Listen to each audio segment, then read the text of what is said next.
बिस्मिल्लाहिर्रहमानिर्रहीम अस्सलाम वालेकुम वरहमतुल्लाहि वबरकातुहू। रब अमरत न्यूज़ बुलेटिन के साथ अब्दुल सत्तार खान लगारी आपकी खिदमत में हाजिर। फ्रेंड्स, हमेशा की तरह एक रिक्वेस्ट, अगर आप मेरे चैनल में नए हैं तो प्लीज़ चैनल को सब्सक्राइब कर दें। अगर आपने ऑलरेडी सब्सक्राइब कर रखा है तो इसके लिए मैं आपका मशकूर, और साथ बेल के आइकन पर भी क्लिक कर दें और वीडियो को भी लाइक कर दें, इससे हमारा हौसला बढ़ता है। फ्रेंड, चलते हैं आज की न्यूज़ की तरफ। सबसे पहले शुरुआत करेंगे भारत के एक मारूफ अरबपति B.R. शेट्टी, जिनके बरतानिया की एक अदालत में फ्रॉड से मुताल्लिक केस चल रहे हैं, ने कहा है कि वो फरवरी में ज़ाती मसरूफियात की बिना पर भारत आए थे। कोरोना की वबा ख़त्म होने के बाद वो मुत्तहिदा अरब अमारात लौटेंगे। अरब टीवी के मुताबिक भारतीय अरबपति B.R. शेट्टी NMC नामी एक हेल्थ ग्रुप के बानी हैं और उन पर बरतानिया के फ्रॉड और फौजदारी नौयत के मुकदमात चल रहे हैं। B.R. शेट्टी ने बताया कि वो ज़ाती वजूहात की बिना पर 7 फरवरी को बंगलोर आए थे ताकि कुछ वक्त अपने कैंसर का शिकार भाई के साथ वक्त गुजार सकें। तहम मेरे भाई 82 साल की उम्र में रवां माह इंतकाल कर गए। मेरे भाई बीमार थे और मैं उनसे मिलने इंडिया वापस आया था। कोरोना की वबा ख़त्म होते ही वापस अमारात आऊँगा। एक सवाल के जवाब में उन्होंने कहा कि इस वक्त सिर्फ कोरोना की वजह से सफ़र नहीं कर सकता, इसके अलावा मुझ पर कोई दूसरी सफरी पाबंदी नहीं है। मैं इस वक्त सिर्फ अपनी अहलिया के साथ भारत में हूँ, जबकि मेरा बकिया ख़ानदान अबू ज़ैबी में है। ख्याल रहे कि इससे कबल सामने आने वाले बाज़ मीडिया रिपोर्ट्स में बताया गया था कि B.R. शेट्टी लंदन में कानूनी चाराजोई से फरार इख्तियार करते हुए भारत पहुँच गए थे। इन रिपोर्ट्स पर शेट्टी ने कहा था कि मैंने अपनी ज़ाती और कंपनी के हवाले से आयद इल्ज़ामात पर खामोशी इख्तियार की थी। मैंने कोई जवाब नहीं दिया क्योंकि मैं खुद भी हक़ाइक़ से आगाह नहीं था और मुझे कोई पता नहीं कि क्या हुआ था। अब हम चलेंगे अपनी नेक्स्ट अपडेट की तरफ। पाकिस्तानी वज़ीर ख़ारजा शाह महमूद कुरैशी ने कहा है कि बैरून मुल्क फंसे पाकिस्तानियों को जंगी बुनियादों पर वापस लाने की कोशिश कर रहे हैं, जिसके लिए पाकिस्तान को वापस लाने का शेड्यूल भी जारी कर दिया है, जिसके तहत पाकिस्तानी को वापस लाने के लिए 20 ता 28 अप्रैल PIA की खसूसी परवाज़ें चलाई जाएंगी।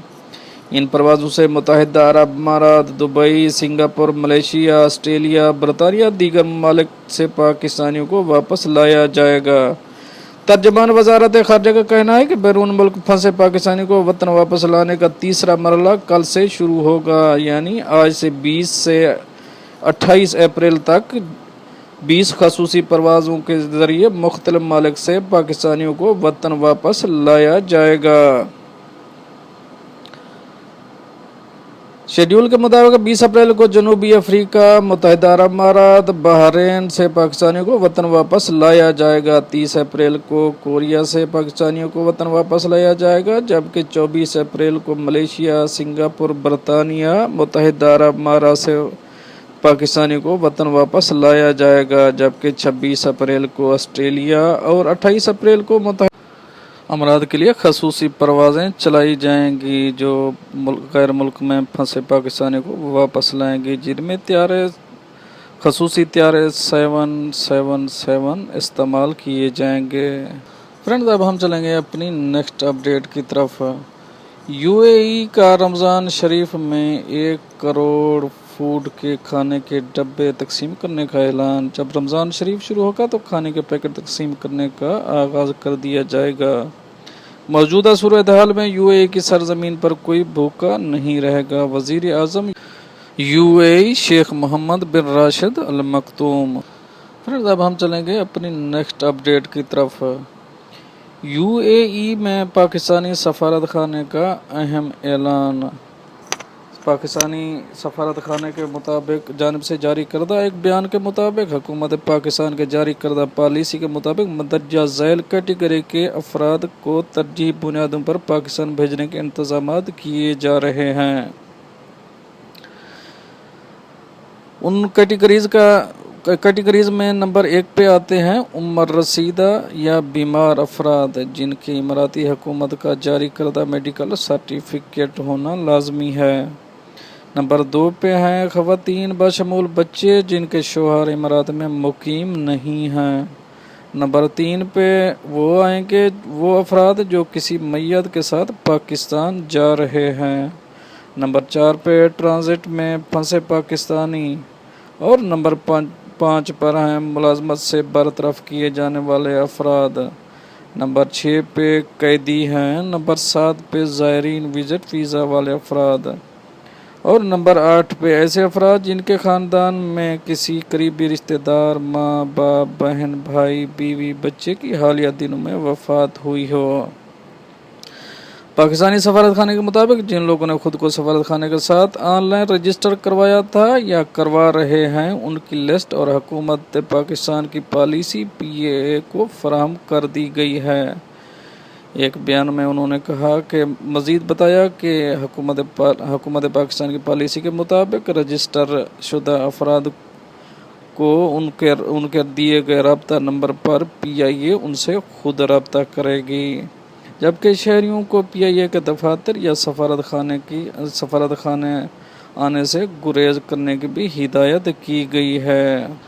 फ्रेंड्स, अब हम चलेंगे अपनी नेक्स्ट अपडेट की तरफ। UAE में रमज़ान मुबारक में अशिया सस्ती। रमज़ान के लिए नए औकात कार। ड्यूटी के औकात सुबह 9 बजे से दोपहर 2 बजे तक होंगे। मुत्तहिदा अरब अमारात ने रमज़ान के दौरान वजारतों, महकमों और सरकारी इदारों के मुलाजमीन के लिए नए औकात कार जारी किए हैं। अल अमारात अल यौम के मुताबिक रमज़ान के दौरान सरकारी इदारों में ड्यूटी के औकात सुबह 9 बजे से दोपहर 2 बजे तक होंगे। इसे ऐसे इदारे के मुलाजिम मुस्तस्ना होंगे जिन्हें मुख्तलिफ औकात में ड्यूटी देना पड़ती है। इलावाजी इमारात में खाने पीने की चीज़ें और अशिया सर्फ रमज़ान में 50% तक सस्ती कर दी गईं। इमारात में रिटेल के ताजरों ने ऐलान किया कि रमज़ान मुबारक के दौरान खाने पीने की चीज़ें और अशिया सर्फ की कीमतें 20 से 50% तक कम निर्खों में फ़रोख्त होंगी। ताजरों के मुताबिक रमज़ान पेशकश रमज़ान के आखिर तक जारी रहेगी। तावनिया अल इत्तेहाद में मार्केटिंग इदारे के डायरेक्टर डॉक्टर सोहेल अल तका ने बताया कि अल तावनिया ने रमज़ान शरीफ होने से कबल ही सार्फिन के रमज़ान ज़रूरत पूरी करने के लिए 50% तक रियायती नर्ख जारी कर दिए हैं। ताजरों ने फैसला किया है कि सार्फिन को रमज़ान में सहूलतें दें और बहरानी हालात से कोई फ़ायदा नहीं उठाएगा। अल तावनिया ने रमज़ान में खरीदी जाने वाली अशिया दरामद करने के लिए 450 मिलियन दरहम मालियत का सामान तलब कर लिया है। असवाक ग्रुप के मुताबिक अब्दुल हमीद ने बताया कि रिटेल की दुकानों ने 20 से 50% रियायती नर्ख पर मुकर्रर कर दी हैं। रमज़ान में तलब की जाने वाली तमाम अशिया वाफिर मकदार में मौजूद हैं। कारफोर की इंतज़ामिया ने कहा है कि रमज़ान में मुख्तलिफ किस्म की पेशकश भी होंगी। फ्रेंड्स, अब हम चलेंगे अपनी नेक्स्ट अपडेट की तरफ और ये आज की हमारी आखिरी अपडेट है। मुत्तहिदा अरब अमारात में कोरोना के मरीजों में रिकॉर्ड इजाफा। अमारात में कोरोना वायरस के शिकार मरीजों की एक दिन की तादाद में रिकॉर्ड इजाफा हुआ है। गुज़श्ता 24 घंटों के दौरान 479 नए मरीजों की तस्दीक हुई, जबकि 4 मरीजों की हलाकत भी हुई है। दूसरी तरफ कुवैत में आज इतवार को 164 नए केसेस के सामने आए हैं। ये भी यौमिया बुनियाद पर सामने आने वाले मरीजों में रिकॉर्ड इजाफा है। इमराती न्यूज़ एजेंसी वाम के मुताबिक वज़ारत सेहत ने कहा मुल्क में कोरोना के मरीजों की मजमूई तादाद 6781 हो गई है। वज़ारत ने बताया कि कोरोना के मरीजों की तादाद में इजाफा इसलिए हुआ है कि वज़ारत रिहायशियों का आम मुआयना कर रही है। वज़ारत ने बताया कि तिब्बी अमले ने अब तक 23,000 अफराद का आम शहरों, बाज़ारों और मोहल्लों में जाकर मुआयना किया है। वज़ारत ने बताया कि 98 नए मरीज कोरोना से शिफायाब भी हुए हैं, जिन्हें करंतना से फारिग कर दिया गया है। वज़ारत ने कहा कि जिन 4 मरीजों की वफ़ात हुई है उनमें से एक खलीजी रियासत का शहरी है, जबकि 3 एशियाई हैं। सबको पहले से मुतअद्दिद सेहत के मसाइल का सामना था। वज़ारत सेहत ने कहा है कि अब तक शफायाबी हासिल करने वाले मरीजों की तादाद 1286 है। इधर इधर कुवैती वज़ीर सेहत ने कहा है कि नए इजाफे के बाद मुल्क में कोरोना के मरीजों की तादाद बढ़कर 1915 हो गई है। कुवैती न्यूज़ एजेंसी वाम के मुताबिक तर्जुमान वज़ारत सेहत डॉक्टर अब्दुल्ला अल सनद ने कहा है गुज़श्ता 24 घंटों के दौरान एक और मरीज चाल बसा, जिसके बाद हलाक शुदगान की तादाद 7 हो गई है। उन्होंने कहा है कि नए मरीजों में 6 कुवैती शहरी हैं, जबकि 97 इंडियन, 13 बंगाली, 8 पाकिस्तानी और बाकी ममालिक के तारकीन भी शामिल हैं। फ्रेंड्स, ये तो थी कुछ अहम अपडेट जो आप दोस्तों से शेयर करी। मिलते हैं नेक्स्ट अपडेट के साथ नेक्स्ट वीडियो में। तब तक के लिए आपका भैया आपसे चाहेगा इजाज़त। अल्लाह हाफ़िज़।